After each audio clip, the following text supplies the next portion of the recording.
Hey everybody, welcome to Potato Shot Podcast. I'm Brian. I'm Dutch Murdoch. Big Bob. Hey, and what we're here today to talk about is the Montreal screw job. I know it's been November of 1997, and they've had several documentaries about it. You've seen several videos about it. It's one of them moments where I can flip-flop and go, yeah, it seems like a work, and then next minute I'm looking at it as like a shoot. Now, we'll get into the discussion about it. So, does everyone want to say what they think, and then we'll go from there? Well, I think really what we're here to discuss, of course, also we'll discuss the events around the screw job, but right now there are a percentage of people that believe that the screw job was nothing more than a work to generate business, and on some level, it was there's some people that believe that that's how Vince McMahon created the Mr. McMahon character coming out of the Montreal screw job. And I believe old Big Bob's going to defend that stance there. Exactly. I believe Vince McMahon, it's not under dispute that he's a marketing genius. That was one of his strong points as a businessman. I believe he saw this as an opportunity to market himself, help right the ship with WWE, because at the time they were struggling. And one of his biggest stars was leaving the company, and I think in Bret Hart, and I feel that he used that as an opportunity to further his brand. Other people benefited from it. Triple H, HBK, along with the character of Mr. McMahon. So these are all points I feel that it was a shoot. And to this day, it's sold as being real. And I think it's just to feed the mystique of it. So, is there any in particular, like a point? Because if we go down the list of the different times, they could have took the belt off of Bret Hart. So he was in a house show, I believe in Detroit on that Friday, and then I think he went to another city event, up there in Canada, but Bret don't want to lose. One of the things that have that always puzzled me about them finding their... So keeping with the argument that it's real. One thing that puzzles me about how we found ourselves in a position where, they got down to the 11th hour and put their, why did the company allow themselves to go into that position where they're entering in a do or die segment? In other words, Bret has said in numerous interviews that he was willing to, do the job to anybody but Shawn Michaels. The rub, two things with it was that one, he didn't want to lose in Canada, and two, he didn't want to lose to Shawn Michaels more specifically.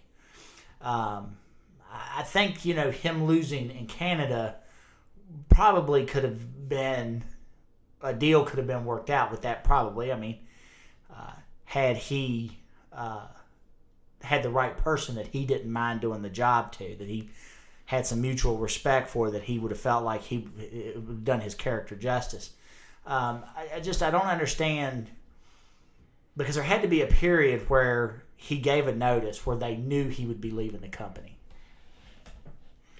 Well, that's a good point, and I can't argue that too much, other than I believe, in my opinion, I think it was a last-minute decision on Vince's part. I think he pulled the trigger, saw a opportunity, probably someone that, who knows, someone gave the idea, hey, wouldn't this be a great idea? And he took the idea and ran with it. Again, we go back, we mentioned it was the start of his Mr. McMahon persona. The documentary, Wrestling with Shadows, it showed a lot of the backstage footage. And, it was early stages of his character, where it showed all that. I believe he was working out the kinks there, and then evolved into what it became later. I think he saw this as an opportunity. It was a good heel turn, quote unquote, for him to screw his number one guy at the time, Bret, number one fan favorite. The stage was set. It was Canada. Had every opportunity to just make this look as bad as possible. And I think on a level, I think Bret probably sold it. Rather than just lay down, give the title away or whatever, he could go out a martyr. And there it is in front of his people. Or do you saying that was Bret part of the screw job? I think last minute, possibly. I think it was probably pitched that way. How was the plan? Do you think 3 years in WCW? Because I believe that's what he signed, was a 3-year deal of $9 million. Well, now I'm a conspiracy theorist when it comes to this. I've said, and I have no fact, this is my own feeling as a longtime wrestling fan. I personally feel that Vince committed corporate espionage against WCW. I believe on a certain level, Bret and his contract was seeds for eventual bringing down WCW from that side. That's my own personal feeling. If you look at Bret's history when he got to WCW, even today, I was speaking with my wife, and she said he did nothing when he got there. Absolutely nothing. He collected a paycheck. He cut some shoots. He had one memorable interaction with Goldberg, their number one guy, and that was it. He stayed injured. He really just didn't contribute much to the company other than turmoil. Created issues in the back with his large contract. Several wrestlers that wanted more money used that as a catalyst to leave and go to WWF, WWE, whatever you want to call it now. And I just think, corporate espionage. Vince did it before when he created WWF. He undermined other companies, and I think he just went back to his old bag of tricks. I think it would be kind of a real ballsy thing to do, to send in like that. My question would be, Bret always took the business so serious, and he never exposed it. Now, I watched a Jim Cornette interview where he said the first thing he did, he rushed to a newspaper to say how he got screwed. Where all the other title victories or any other championship he had won, he never made, like, hey, I was written to win the belt. So in turn, when you think of Bret, who's been real trying to kayfabe the business, why would he rush to do it? Do you think, what would be the point? Wouldn't that be hurting his own business? I think like several entertainers or athletes or the mixture of the two, they see the end of their career. I think that mortality, so to speak, of their career. I think he recognized that he wasn't going to be what he was in WWE. So I think he saw this as an opportunity to cash a paycheck. Go ahead. Well, all I was going to say was is keep in mind, too, Vince McMahon has a history of pulling a stunt like this. Bret is not the original screw job in the WWF, WWE. This one, of course, obviously is a much lesser known. To a casual wrestling fan, most people probably wouldn't know this, but Vince screwed over Wendy Richter back with the Fabulous Moolah. And for whatever the reason, I can't remember the specifics of why the decision was made, but Wendy Richter was pinned against her will. In other words, Fabulous Moolah was put under a mask, sent in, and of course, reason being is because Fabulous Moolah was she was a legit tough guy. And if Wendy would have tried to get heavy-handed with her, Moolah would have been able to handle her own. And Moolah went in and pinned Wendy Richter, unbeknownst to Wendy Richter that she was set to lose. And then after that, she pins Wendy Richter, and it was a very awkward ending. And I remember, when I was a kid, and that played out, it was a really awkward ending. But sometimes back in the day when the illusion was that it was a legitimate contest, sometimes the awkwardness kind of played into the believability of it being a legitimate contest because, things sometimes don't always just play out, smoothly. But after that, Wendy Richter, you saw her no more. There was no more mention of her. There was no talk of that title change. I mean, the mask came off of the Fabulous Moolah, but they dropped that like it was a hot rock. So I mean, I think the propensity for McMahon to, the other thing about it too is we all can agree that Vince McMahon is a very capable businessman. It's proof's in the pudding. Okay, whether you like him or you don't like him, the WWE is the elite of the pro wrestling world, and a lot of that has to do with his continued investment into the business and into his company. Now, that being said, he didn't get to be at the position he's at by being Mr. Nice Guy.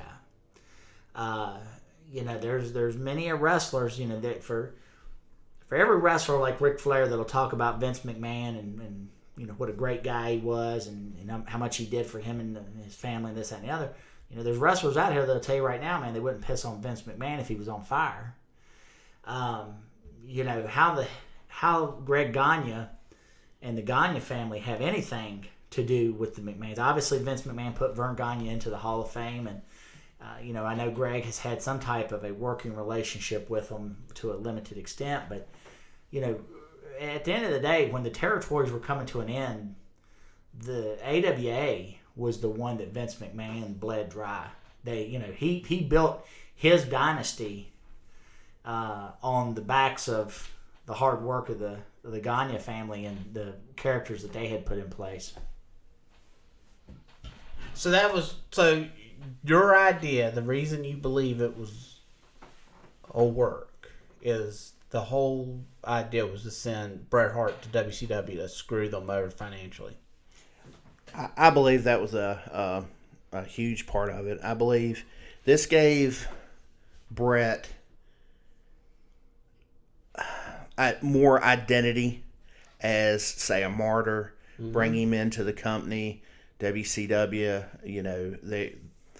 They bringing in the big guy from WWE. The table was set. It was just too easy, and they took him in as. I mean, I don't know how to articulate what I'm trying to say. No, I get what you're saying.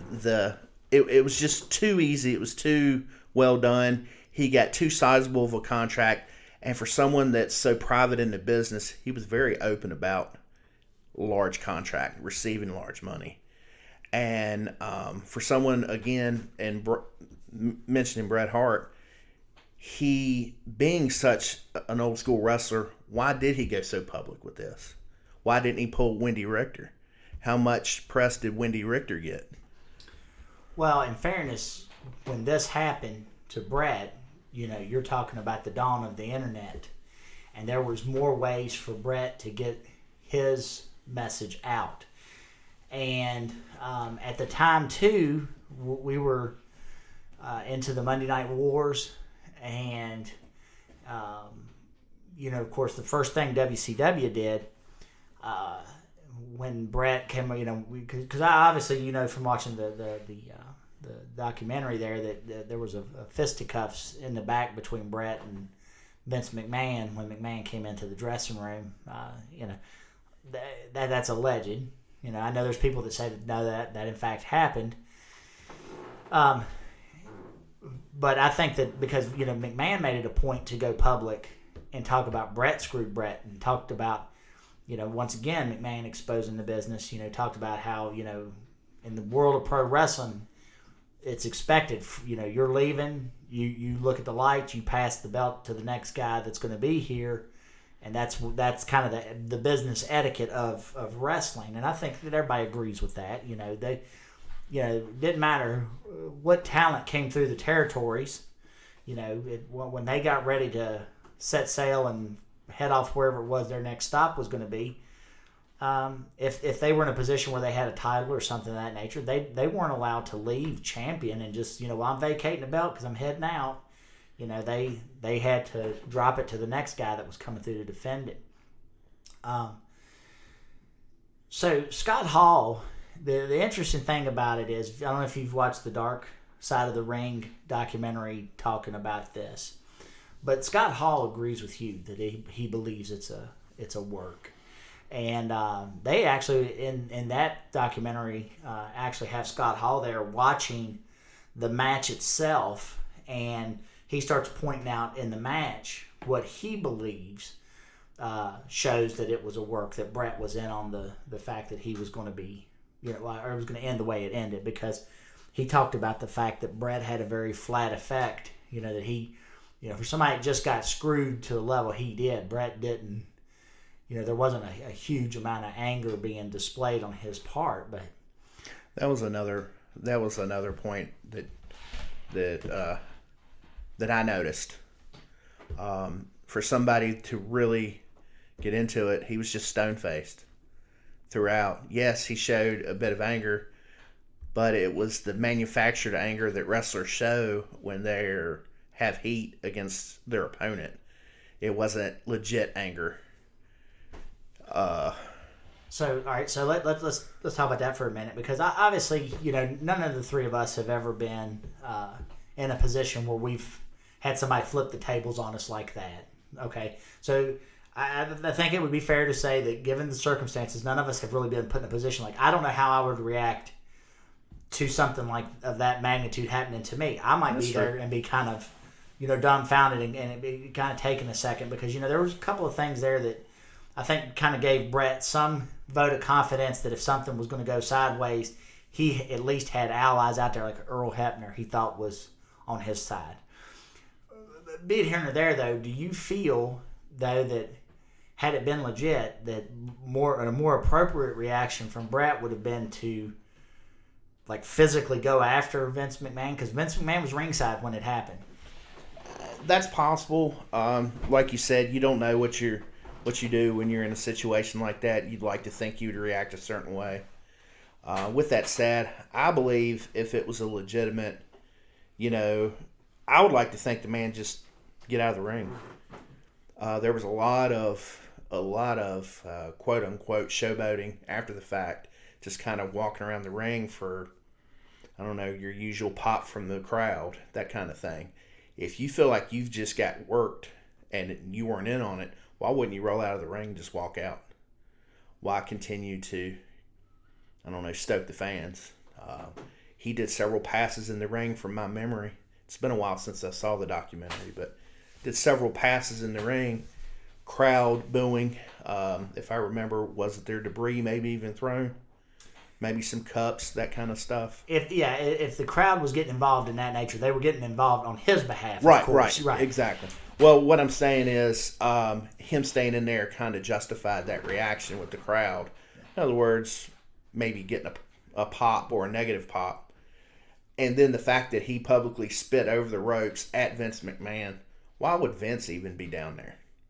He wasn't there for the Wendy Richter screw job. Why would he have to run from the back and personally tell Earl Hebner, ring the bell, do that? Why wouldn't that already be set up? You see what I'm saying? Why would Vince make himself public at all?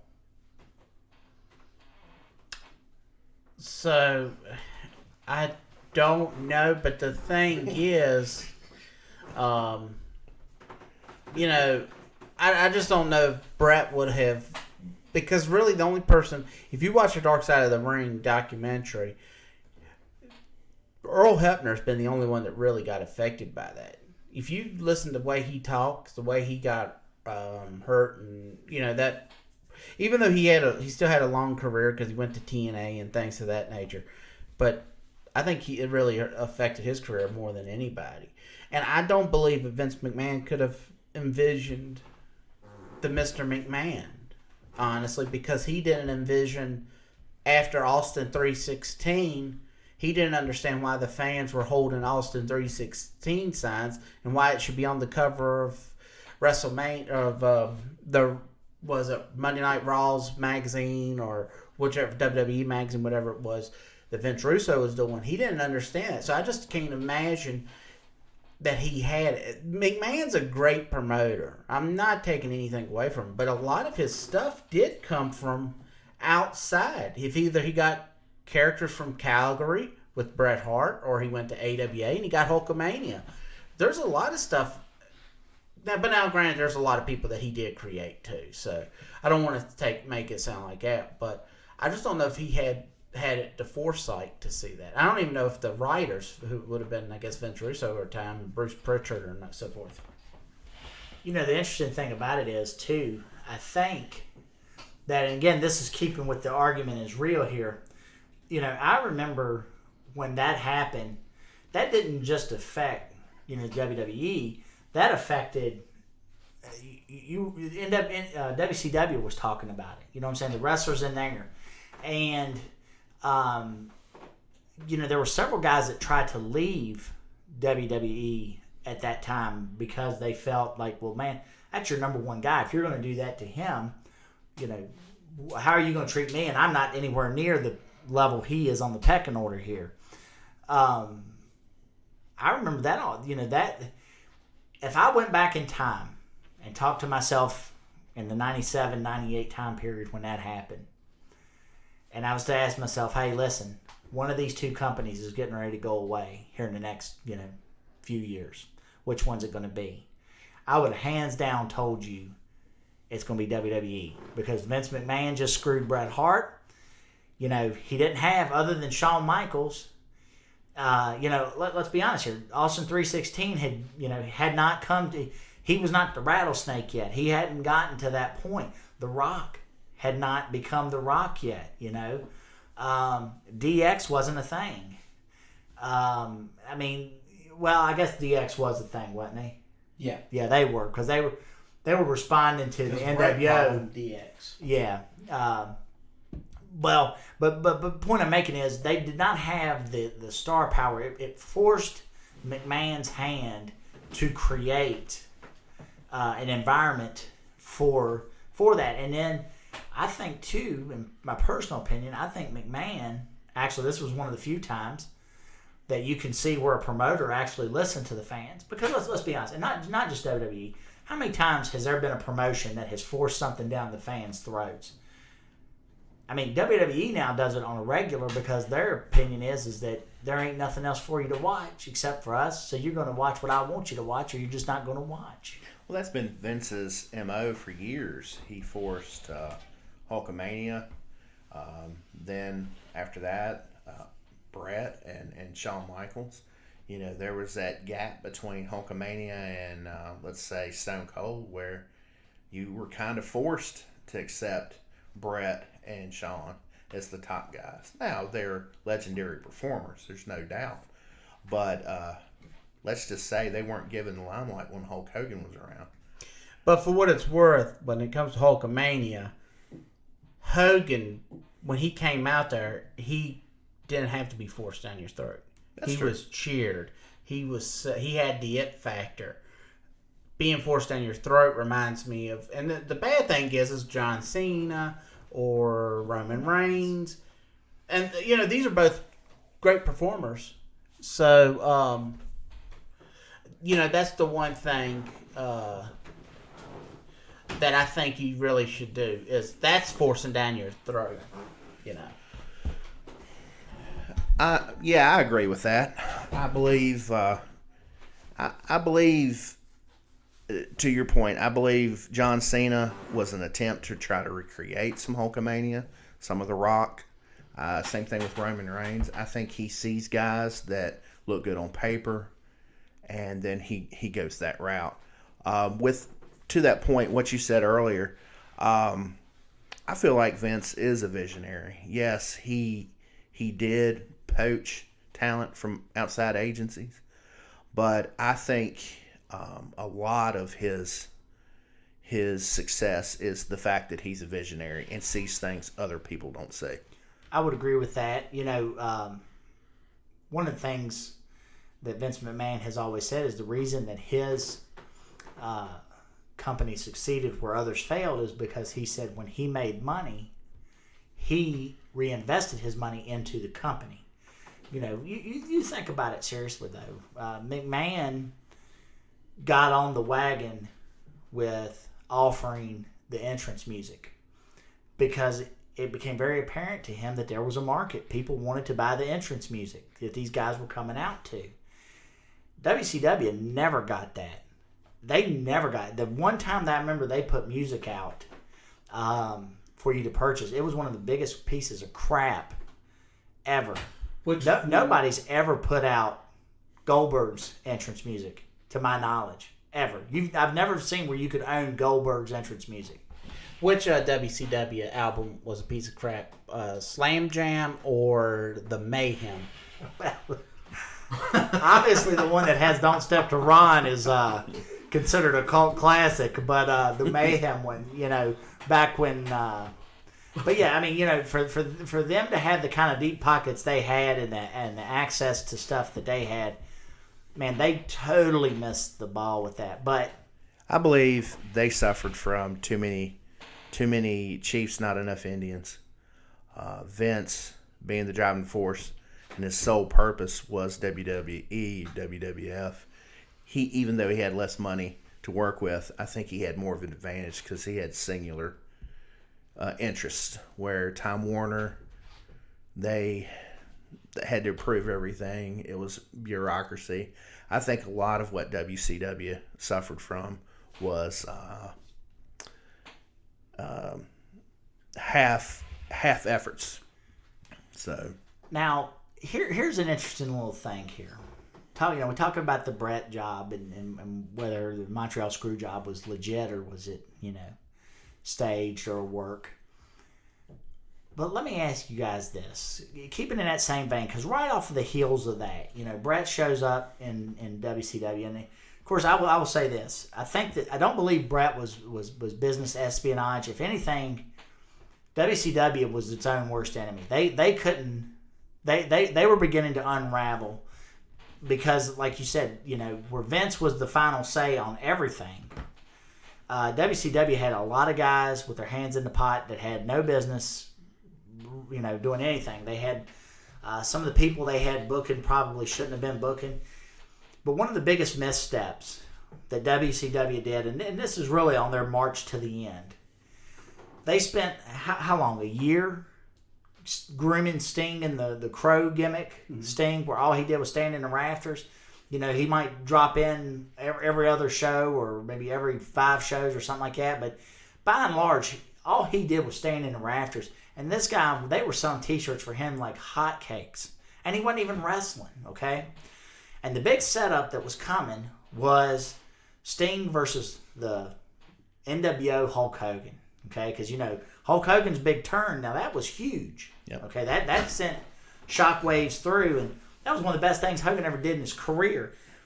And anyway, so, you had all this big setup. Well, along the way, there were some missteps, even with setting that up. Because not only did Lex Luger run through the entire NWO roster single-handedly and defeat Hulk Hogan for the belt prior to Sting's big showdown with the Hulkster, when we finally got to the big match itself, Sting had not prepared physically. He didn't look good. And 2, Bret Hart, coming off of the famous screw job, they wanted him to be the referee. And then you had the controversial ending where Hogan held Sting to the mat and Nick Patrick, gave the quick 3 count. No, it was a slow 3 count. It was a slow 3 count. Okay, it's been almost 3 count. Normal 3 count, but Hogan held him to the mat. I remember that. And he was pinned. And then they restart the match. Bret insisted they restart the match. Why? Why would Bret insist that they restart? First off, a couple of things here. One, what authority does Bret Hart have? That'd be like you sitting there in the bleachers watching a baseball game. The umpire calls a strike, and you go out there, ball 1. You know what I'm saying? What authority does he have to, one, undermine the referee who...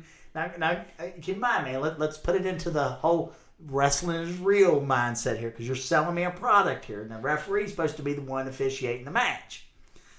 But what authority does he have if it's a clean 3 count that Sting's been pinned to the mat.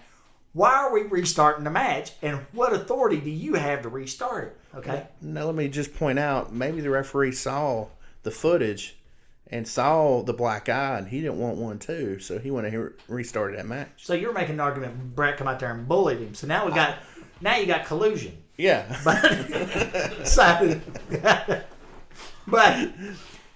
the other thing is, do you guys think that in a failed kind of effort, maybe WCW was trying to have their screw job like WWE? That's a fair point.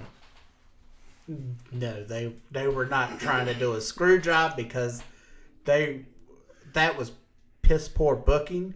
Listen, when they would see Sting come out of the rafters and they could see that he hadn't been lifting weights, if Hogan really didn't think he looked like a champion, he could have easily took him to the side. It wasn't like Sting actually hung in the rafters until everyone left. You know what I'm saying? But he never took his coat off. In the back, Sting was walking around in his civilian clothes. So, and for what it's worth, Bret Hart was a guest referee. He was an authoritative figure. So he did have power as a referee that night.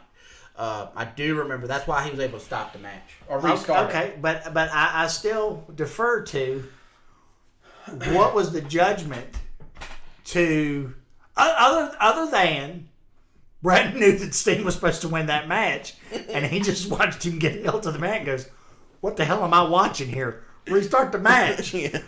But what grounds did he have to restart the match?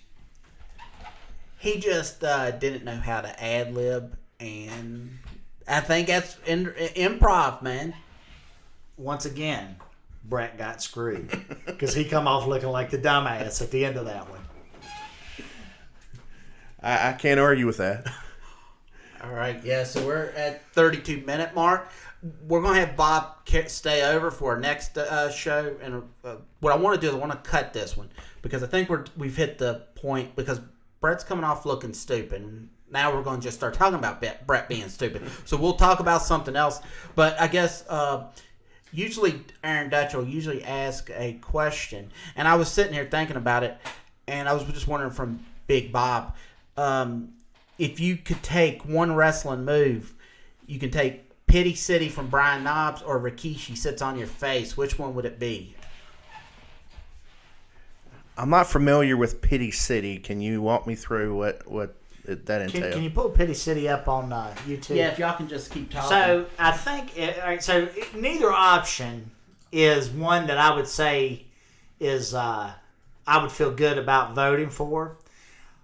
But I think I would rather go to Pity City than to take the big ass in the face. Well, because at least in theory, you don't have shit coming out of your armpit. Okay, so it's starting to come into. I think here we go. Let's see. Is that Pity City? I believe so. Elbow up and just catches your chin and just snaps your There head. it is. That's Pity City right there.